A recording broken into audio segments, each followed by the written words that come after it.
All right, you guys, we're going to be going over how to not get stuck when chasing your goals. A lot of you came to me originally because you were struggling with plateau. You felt stuck with where you're at with your goals, your ambitions, and your dreams.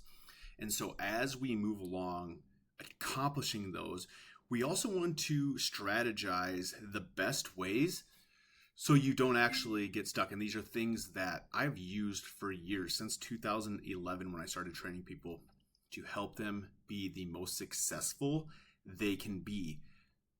The slide number 4 is one of my favorite ones that nobody really talks about, that I have found to be a very big piece in my own life on the stages of the goals that I'm chasing.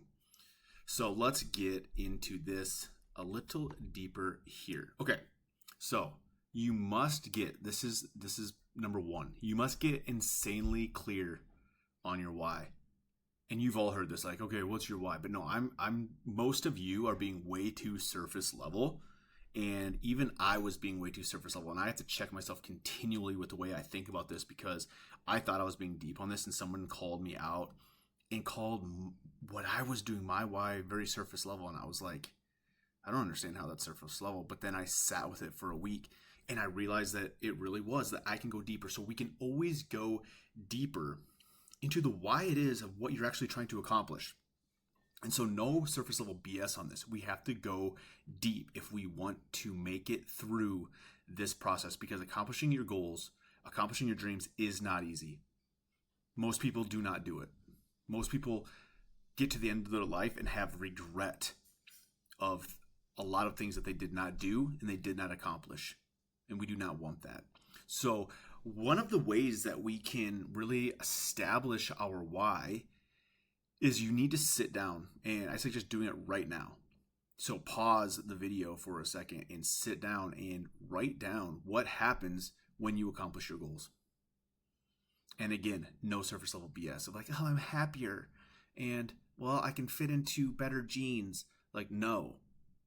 What happens in the life around you, in the people's lives around you, in the world around you and within you when you accomplish your goals? That's the deepness level that we need to go here. Yes, it's okay that you can also put I fit into better jeans. Absolutely. But go deeper as well. You have to go deeper if you want this to mean something, because fitting into better jeans is not a why, that is a goal. There is a big difference. I want you to think about that in when we're setting our why of why we want something and setting a goal. And looking better and feeling better, those are goals. Those are not whys. So what happens also if you don't accomplish your goal? This is just the reverse of that. What happens to the people around you? What happens to your life? What happens to the world around you, the world within you? And it's okay to not think so humbly here, because I think our definition of humble has to change a little bit, because guess what? You do make an impact in the world.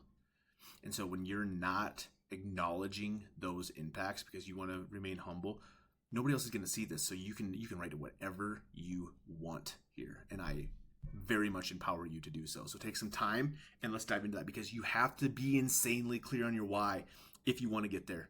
And I promise you, this is the biggest differentiator in the people who get there and the people who never will and just talk about it.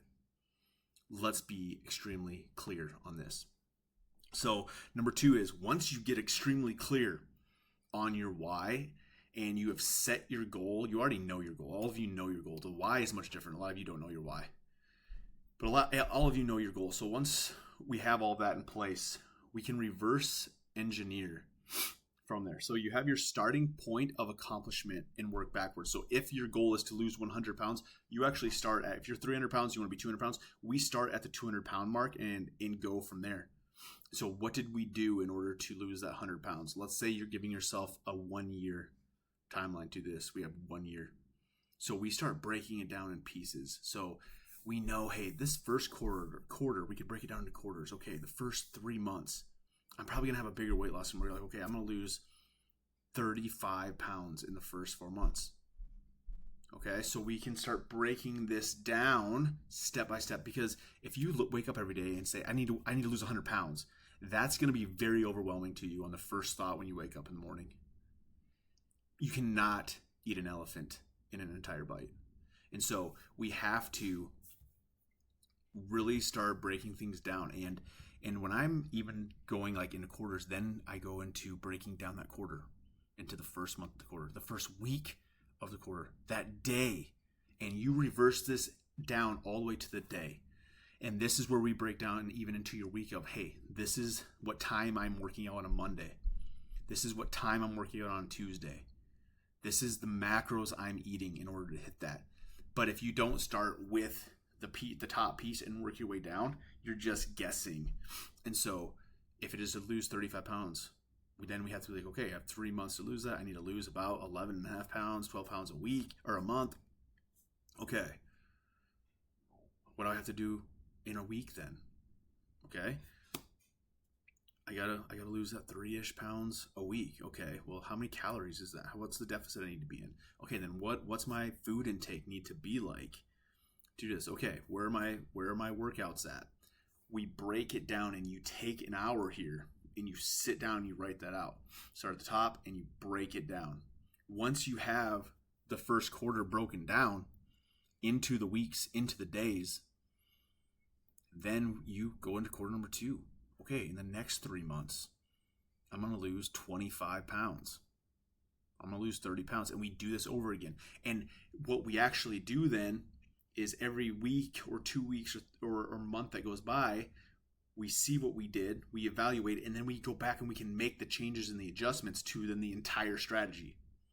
It's not like once it's there, it's set in stone, but we can make proper adjustments and then get in alignment. If we're out of alignment, we get back into alignment where we need to be, or we make the realistic changes that need to happen. That is how you actually reverse engineer so you get to your goals. And this is what successful people with their goals are doing. They're not guessing in order to get there and waking up every day and trying to get there. They have a set plan, they have a structure, and they go get there and they flow with it.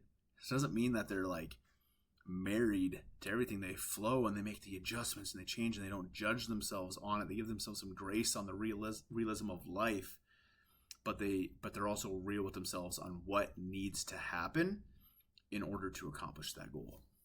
That's a huge piece. So this is where your vision is going to matter, because this is where the days get really fast but the year gets long. Or maybe it's the opposite way around.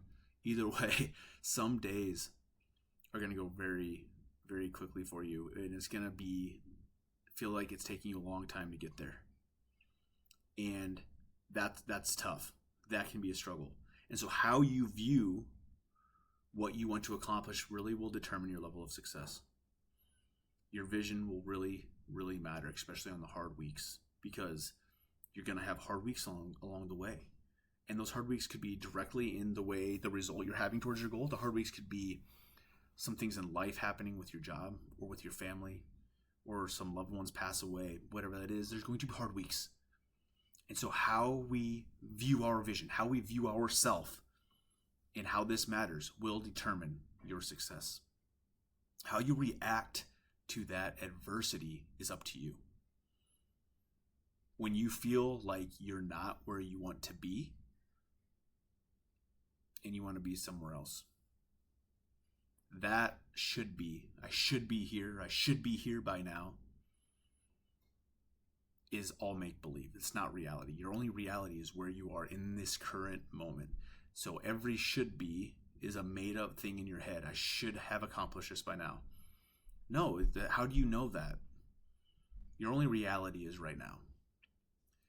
And so we need to stop looking at the should-bes and look at, what do I need to do right now? How do I react to this current situation in this current moment? You get to choose how you react to that adversity. Are you going to quit?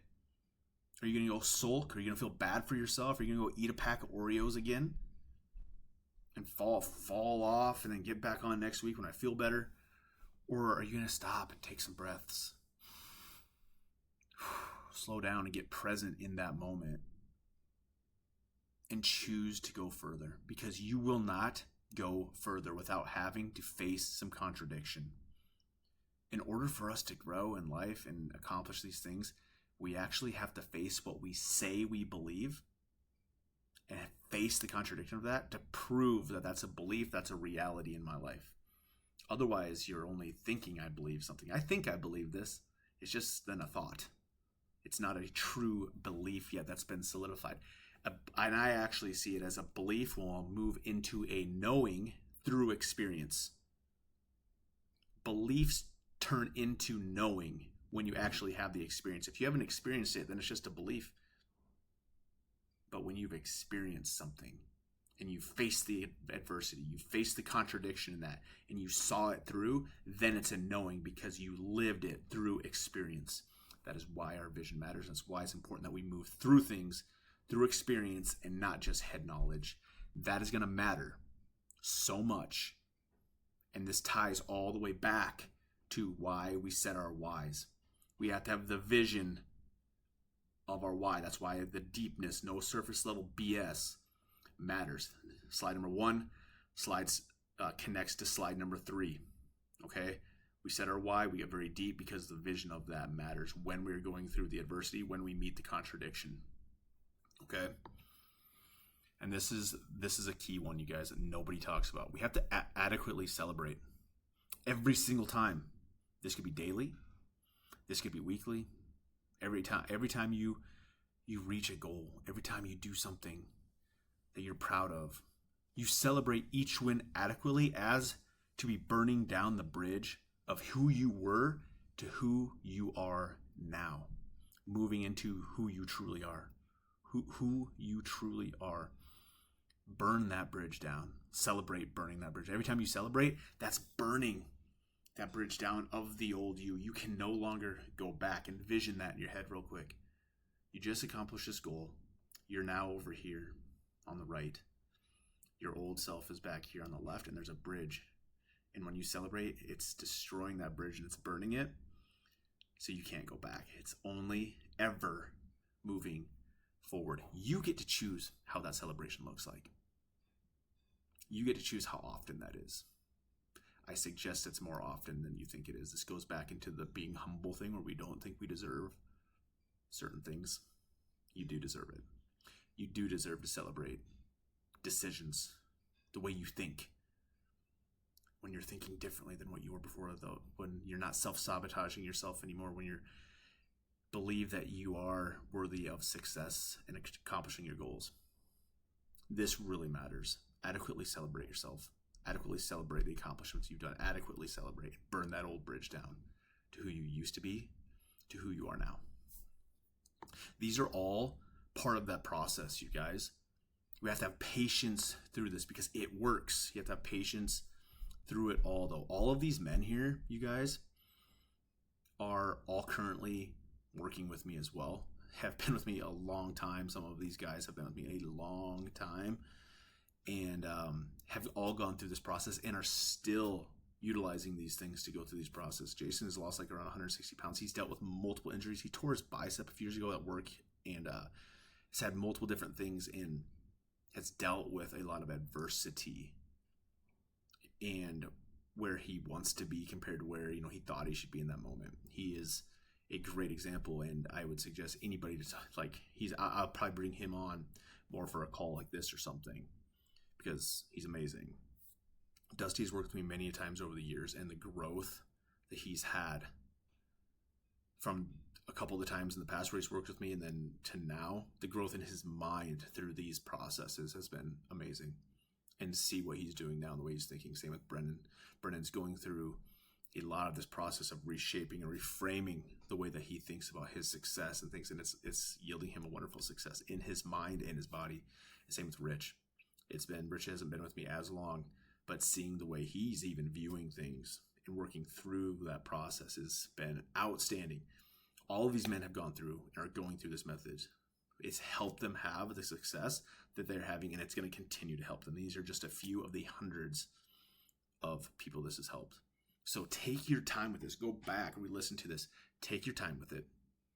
Build it out. Be strategic. Remember, this is going to help you live beyond average and accomplish the goals, ambitions, and dreams that you desire. We'll talk to you later.